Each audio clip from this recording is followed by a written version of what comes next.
In this lesson, we are going to learn about equivalent fractions. We'll try to understand the concept of equivalence through examples and we'll define the term equivalent fraction. Then we'll move on to find one or more equivalent fractions for a given fraction. And at the last, we will learn how to test whether two given fractions are equivalent or not.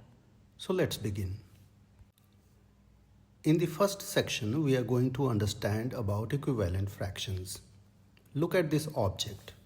You can imagine this to be a chocolate bar or any other object. Imagine that this object is divided into 4 equal parts and kept in bag A. Now suppose there is another piece of the object exactly like the one in bag A kept in bag B, but here it is divided into 2 equal parts. Think of the two little sisters Doogie and Billu. Suppose Doogie has got 2 parts from bag A and Billu has got 1 part from bag B.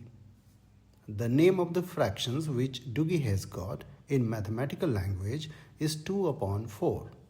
Similarly, the name of the fraction which Billu has got is 1 upon 2. Now look closely. This part over here in bag B is equal to these 2 parts over there in bag A. Similarly, this part over here is equal to these 2 parts over there.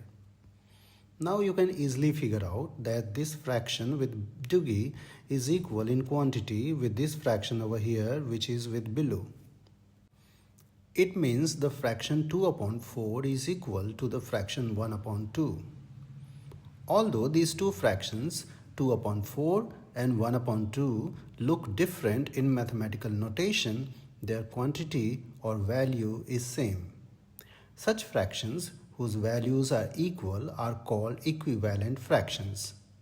So the fractions 2 upon 4 and 1 upon 2 are equivalent. We'll take one more example. An object here divided into 3 equal parts in bag A. Another piece of the object is divided into 6 equal parts and kept in bag B. Imagine Doogie has got 1 part from bag A and Billu has got 2 parts from bag B. The mathematical notation for the fraction held with Doogie is 1 upon 3 and 2 upon 6 for that held with Billu. Again, if we look closely, we find that these 2 parts over here is equal to 1 part over there. Similarly, these 2 over here is equal to 1 over there. And the last 2 over here is equal in quantity with the 1 over there. It is now clearly evident that this fraction with Doogie is equal to the fraction which is with Billu. It means 1 upon 3 is equal to 2 upon 6. Hence, they are equivalent fractions. Here we define the equivalent fractions.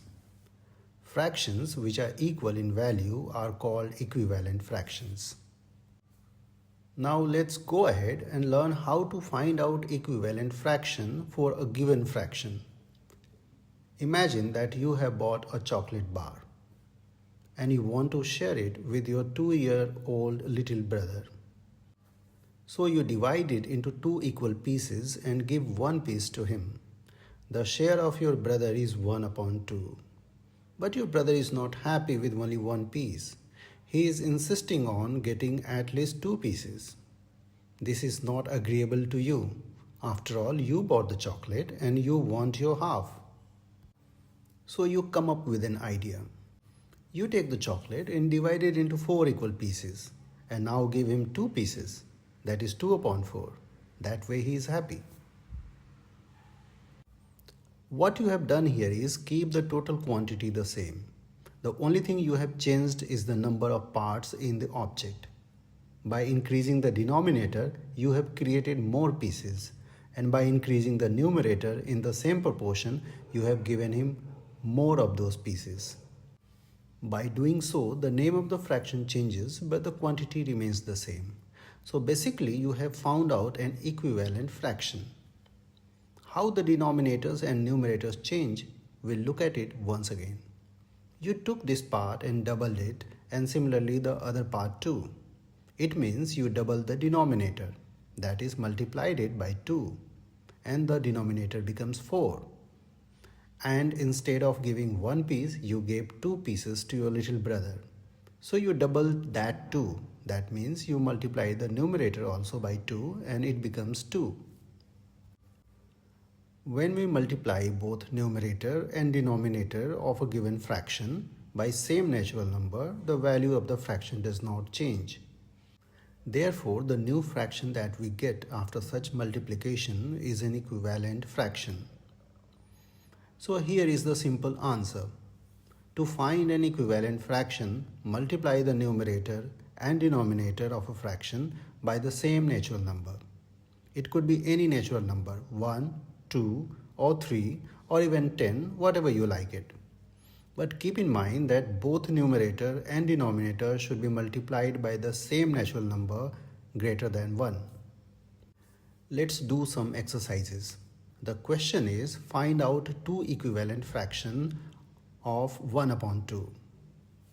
Okay, a fraction is given which is 1 upon 2 and we have been asked to find out two equivalent fractions. So the first equivalent fraction we'll find by multiplying the numerator and denominator by any natural number. It could be anything greater than 1. Well, let's take 2. So we multiply the denominator here with 2 and numerator as well by 2.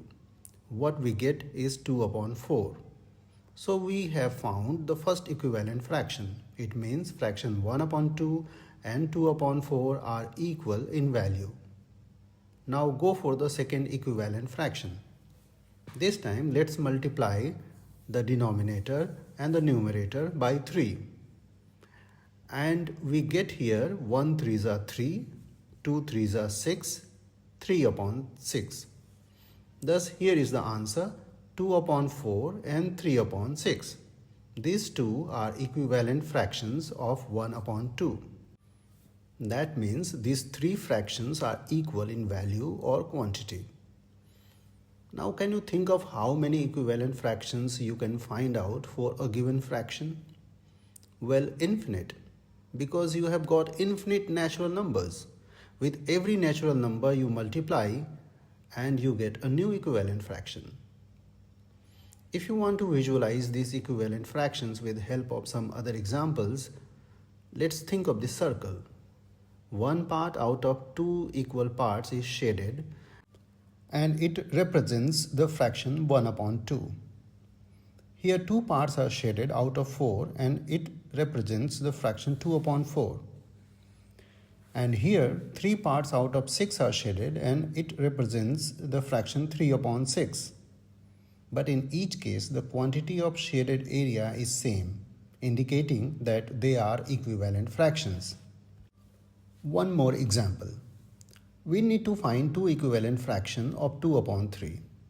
So let's multiply the denominator by any natural number. Let's say 2. We also multiply the numerator by 2. Thus we get 2 2s are 4 and 3 2s are 6. That is 4 upon 6. The first equivalent fraction we have found. To find the second equivalent fraction, let's multiply this time by, let's say 5. So the equivalent fraction that we get is 2 5s are 10, 3 5s are 15, that is 10 upon 15. So the answer is 4 upon 6 and 10 upon 15. We have come a long way. We have learned meaning of equivalent fractions and we have also learned how to find an equivalent fraction for a given fraction. Now in this section, we'll learn how to test whether two given fractions are equivalent or not. There are two methods to find out whether given fractions are equivalent or not. The first method is division by highest common factor. We will use this method to find out whether two given fractions are equivalent or not. We'll take the first fraction, which is 2 upon 4. Now we'll think of the common factors of both 2 and 4. As 2 is the only common factor, we'll divide by 2. 2 1s are 2, we get here 1, and 2 2s are 4, we get 2 here. And the fraction changes to 1 upon 2. We'll now take the second fraction, 3 upon 6. There is only one common factor of the numerator 3 and denominator 6, and that common factor is 3. So let's divide by this common factor. 3 ones are 3, we get 1 here. 3 twos are 6, we get 2 here. And the fraction changes to 1 upon 2. You can see that both fractions on division by a common factor reduces to 1 upon 2. It indicates that these two fractions are equivalent. Here is another example. Let's take the first fraction, which is 4 upon 6. 2 is the common factor of 4 and 6. Let's divide them by 2. 2 twos are 4, so we get 2 here. 2 threes are 6, so we get 3 here. And the fraction reduces to 2 upon 3. Take the next fraction, which is 10 upon 15. 5 is the only common factor. Let's divide them by 5. 5 twos are 10, we get 2 here. 5 threes are 15, we get 3 here. Thus the fraction reduces to 2 upon 3. As both fractions become equal to 2 upon 3, it indicates that both fractions are equivalent. In both the examples above, we found only one common factor for both numerator and denominator. But if we find more than one common factor, we will use the highest common factor to divide the numerator and denominator. We will take one more example to see this. Here the two fractions are 8 upon 10 and 12 upon 16. We'll take the first one, which is 8 upon 10. 2 is one and the only common factors of 8 and 10. Let's divide by this common factor. 2 fours are 8, we get 4 here. 2 fives are 10, we get 5 here. The fraction becomes equal to 4 upon 5. We'll take the next fraction, which is 12 upon 16. Here also 2 is the common factor, but it is not the only common factor. 4 is also the common factor. So we'll take the highest common factor, which is 4, and divide the numerator first. 4 threes are 12, we get 3 here. Then divide the denominator. 4 fours are 16, we get 4 here. The fraction becomes equal to 3 upon 4. You can see that both fractions upon division by highest common factors do not become equal. Hence, they are not equivalent. Remember this rule. To test whether two fractions are equivalent or not, divide the numerator and denominator by their highest common factor. If they become equal after division, they are equivalent. The other method is method of cross multiplication. It is a shortcut method, and most of the time you must use this method only until and unless you are asked to use the previous method. Using this method, we are going to test whether these two fractions are equivalent or not. We place these two fractions side by side. We multiply the numerator of the first fraction by denominator of the second fraction and numerator of the second fraction by denominator of the first. So to the left side, we have 2 into 6, and to the right, we have 3 into 4. The left side expression reduces to 12, and the right side expression also reduces to 12. When both side expressions become equal, it indicates that both fractions are equal or equivalent. One more example.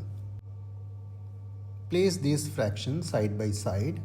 Multiply 3 by 5 and 4 by 6. To the left, we get 3 into 5, and to the right, 4 into 6.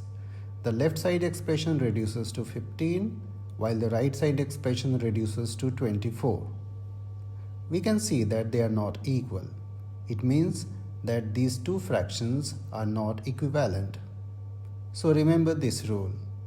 To test whether two fractions are equivalent or not using cross multiplication method, multiply numerator of first fraction with denominator of second and denominator of first fraction with numerator of second.